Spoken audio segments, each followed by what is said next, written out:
If you haven't watched Pluribus yet, please be aware, spoilers ahead. Hey guys, welcome to What It All Means. So listen, I've been watching Pluribus, and there's something seriously weird going on with this show. Not weird in a bad way, but weird in a philosophical way. So today I want to break it down properly. Not just the plot, but the idea behind it. Because Pluribus is basically telling us something wild. The self isn't one thing anymore. The self is many. And human autonomy is everything, and it gets influenced by the outside narratives. Let's dive right into it. Pluribus is set in a post-apocalyptic world transformed by an alien origin virus that has altered nearly all of humanity. The virus, triggered by a mysterious RNA sequence from a radio signal picked up from space, spreads rapidly and causes people to become part of a peaceful, content, hive-minded collective consciousness known as the others, or the joining, or how they simply put it, we is us. You can pretty much think of the unity from Rick and Morty. The show follows Carol Sturka, played by Rhea Seehorn, known from Better Call Saul, a cynical romance novelist who is one of only about a dozen people immune to the virus. While the rest of humanity has merged into this seemingly utopian collective that responds to whatever she needs and won't harm her, nor can it lie to the remaining immune people to the virus. Carol remains resistant and deeply uncomfortable with the loss of individual autonomy. As the show progresses, Carol struggles with her isolation, grief, including the death of her partner during the initial outbreak, and her desire to understand and reverse what has happened to the world, because she deeply believes that we just lost the individual autonomy to perfectly happy humans. This reminds me deeply of how social media algorithms, or AI, pretend to know us better than we know ourselves, by trying to give us what it thinks we need and want to see, hear, feel, or think.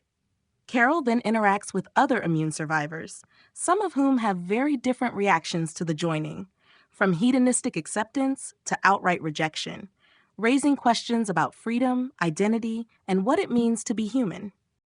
The show, created by Vince Gilligan, also known from Breaking Bad, Better Call Saul, and The X-Files, blends science fiction, drama, dark comedy, and psychological thriller elements, exploring themes such as toxic positivity, conformity versus individuality, autonomy, and the cost of perfect happiness.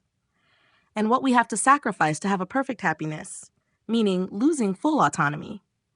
Rather than focusing on typical alien invasion action, Pluribus emphasizes atmosphere, human psychology, and philosophical questions about a world where conflict is eradicated at the cost of personal choice, and lets us ask the question about the very foundation of what it is to be a human in year 2025, and how AI and the other algorithms offer us the perfect happiness in the cost of losing the autonomy. Section 1. We are not one person anymore. What if the greatest illusion of modern life is the idea that we have only one self? Pluribus, at first glance, is a show about fractured identities, overlapping roles, and the chaos of digital life. But beneath the storytelling lies a sophisticated philosophical argument. The self is no longer a singular stable unit, it's a plurality.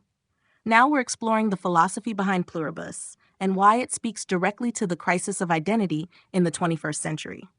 Traditionally, Western philosophy, from Descartes to Kant, imagined the self as one unified I, but Pluribus rejects this completely. The show's characters behave less like unified individuals and more like assemblages. This mirrors the ideas of Deleuze and Guattari, who argued that people are actually individuals, a mix of roles, desires, moods, histories, and social pressures. It also echoes Derrida's différance, the notion that identity is never fixed. It's always shifting, always unfinished. In Pluribus, the characters don't have multiple selves. They are multiple selves. Let me explain it. All right, so first of all, most of us grew up with this idea that we are one single, unified person. I think, therefore I am. Thanks, Descartes. But Pluribus just throws that in the trash. The characters don't act like one stable person. They act like clusters. Different roles, different moods, different versions of themselves depending on who they're with. Just like AI and algorithms are here just to make us happy and content. It hits way closer to us in real life than most people want to admit. We all switch personalities depending on who we're with. Work self, friend self, dating self, family self. You know what I mean. Section 2. Identity as a social construction. The show asks a simple but unsettling question. If who I am changes depending on the context, which version is the real one? Here, Pluribus aligns with Hegel's. Selfhood comes from recognition by others. You don't define yourself alone. You act differently with your parents, friends, partner, coworkers, right? So, which one is the real you? You become a different person through your relationships or in the internet. Just like the Morpheus says, your digital self-image. The show says, all of them, and none of them. It fits perfectly with Hegel's idea that you only become yourself through other people recognizing you. Meaning, if people treat you differently, you are different. It's uncomfortable, but true. And honestly, that's kind of terrifying, but also kind of freeing. And it even follows Goffman's performance theory, but updated for the digital age. We perform different selves for different audiences, and social media amplifies this into hyperplurality. Social media fragments our identity algorithmically, front stage versus backstage, into micro audiences. In short, identity is no longer a property of the individual. It's rather a social event. Section 3. The internet made everything worse or better? Now here's where it gets even crazier. Social media algorithms and AI didn't just split us into multiple selves, it amplified it. Before the social media, we had maybe 4 to 5 versions of ourselves. Now, we have like 12. Instagram you, Snapchat you, Tinder you, LinkedIn you, your mom version you, and the chaotic 3 a.m. Discord version of you. This is exactly what philosopher John Baudrillard from Simulacra Simulation predicted with hyperreality within the Matrix. Your simulations become more real than your real life. We are not the perfect contents on the internet, but rather just humans. You know the memes, Instagram life versus real life. Like according to Sherry Turkle, the modern self is distributed across devices. Plus, the whole fragmented contradictory vibe of the show. That's classic postmodern identity theory. No central truth, just multiple perspectives. The copy of the copy of the copy of another copy. Everything's a copy of a copy of a copy. So when Pluribus jumps between realities or contradicts itself, that's not sloppy writing. That's exactly what's going on in our daily lives. Pluribus takes that digital chaos and turns it into a whole storytelling style. Fragmented scenes, mixed perspectives, things that contradict each other. And watching it feels exactly like switching between apps all day. This isn't a glitch. It's the new default. The show basically recreates the vibe of being a human in 2025. Confusing, overwhelming, and weirdly familiar. Section 4. The Dark Question. Who's responsible? If our identity is plural, the show pushes a deeper question. Who is responsible for what we do? Do we really have a free will? This is where Pluribus enters the territory of Derek Parfit. Parfit argues that personal identity is not what matters. Psychological connections matter more. The show's crises arise precisely because responsibility is no longer individual. It's distributed, just like identity. Especially considering it in late capitalism. Or like Foucault suggests, the self is shaped by economic and disciplinary systems. And the show asks what happens when responsibility gets distributed too. A choice you didn't fully control, AI and the algorithms. A system that forced you into it.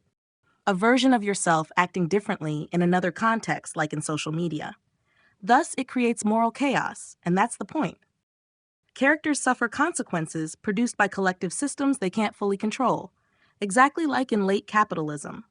Pluribus literalizes this by multiplying subjectivity into separate agents. Morality becomes a shared burden, not a personal possession. The show basically asks Parfit's question in story form. If identity is plural, what does responsibility even mean? When the selves gain autonomy, they ask existential questions. Who am I really? Which version is the true one? What is authenticity when every identity has a different function on the internet? Capitalism amplifies this by turning authenticity into a market niche. You don't just be yourself, you curate yourself. You are not only you are the best you, like in our toxic self-improvement culture. Just like in the social media takes it even further. Remember the Instagram you allegory? Just like the perfect self, toxic positivity and toxic self-improvement culture. The characters' lives are not only human lives anymore, but instead they become the content, and the self becomes something that can be packaged. Capitalism demands pluribus, multiple selves, to survive. The show takes this social pressure and literalizes it. Each self becomes an autonomous entity, but they all still exist within an economic reality shaped by efficiency, productivity, and market logic. Like Marx's concept of alienation, the self splits because labor splits us. Or how Slavoj Žižek puts it, identity becomes commodified. Just like John Locke puts it, if identity is an individual autonomy with a psychological continuity, then the show disrupts this and tells us this: identity continuity is a fiction which we labor to maintain. If you made it this far, please feel yourself hugged because, well, it's a lot to take in, and I promise, it's almost over. And please like and subscribe to help me make these videos. Section 5, the thing no one wants to talk about. And finally, let's talk politics. Because Pluribus hints at something big. How can we know for sure that we have full individual autonomy if we are deeply influenced by the social media algorithms and AI? How do you govern a society where everyone is their digital self-image affected by these algorithms, rather than being truly autonomous themselves? Democracy assumes one person equals one vote. Simple, right? But what if that person is basically a whole ecosystem of our digital self-image? Then the question begs, how can we have a democracy in our late capitalism if our digital self-image is constantly interchangeable? How do we really have a free will and decide what belongs to us and what is promoted us through the social media algorithms and AI? Pluribus shows a world where each person is basically a whole network of selves. In a nutshell, Pluribus runs on an implicit logic. Choice is abundant, but meaningful freedom is scarce. Identity is infinite, but authenticity is rare. Complexity increases, but clarity decreases. This mirrors the postmodern capitalism described by Jameson, a world of endless surfaces, endless choices, endless identities, yet with an invisible system directing the entire structure. In Pluribus, the metaphysics of multiplicity is powered by capitalism's metaphysics of infinite choice, infinite self-optimization, infinite differentiation. Pluribus uses the sci-fi metaphor of multiple selves to dramatize the way capitalism fractures identity, commodifies subjectivity, and turns human experience into an endlessly producible product, and tells us this very important message. In the modern world, the self is no longer one. The self is divided into many. And our ethics, politics, and psychology must evolve to catch up. Section 6, autonomy is everything. Autonomy is everything. And we can find out who we are by looking inward, rather than seeking it on the outside and choosing to be someone by given choices by the algorithms. Not by choosing from identities handed to us by algorithms, not by becoming what a feed predicts we'll be, but by resisting the idea that we are something to be selected. If the identity is interchangeable, and if AI and algorithms operate on a sloppy, incomplete database of who we are, which changes by the second, how could they ever know us better than we know ourselves? Like Chomsky's classic, if media, AI, and algorithms manufacture consent, how can we have one? We are not perfectly optimized beings. We are not endlessly productive. We are not always happy, glowing, and fulfilled like in Instagram's world of toxic positivity. And that's not a flaw. That's the point. It's okay to be uncertain. It's okay to be contradictory. It's okay to be unfinished. Because it is okay to be human. So yeah, that's why Pluribus is so fascinating. It's not just a show, it's a philosophical map of what identity has become and it is becoming. It's basically holding a mirror up to our modern identity and saying, look, you're not one person, you're many influenced by many agents, and that's the new normal. All right, guys, thanks for watching. Please leave a comment to let me know what you think. If you want a part 2, maybe breaking down the characters or the narrative structure or how the show predicts the future of identity. Just let me know in the comments. See you next time. Bye!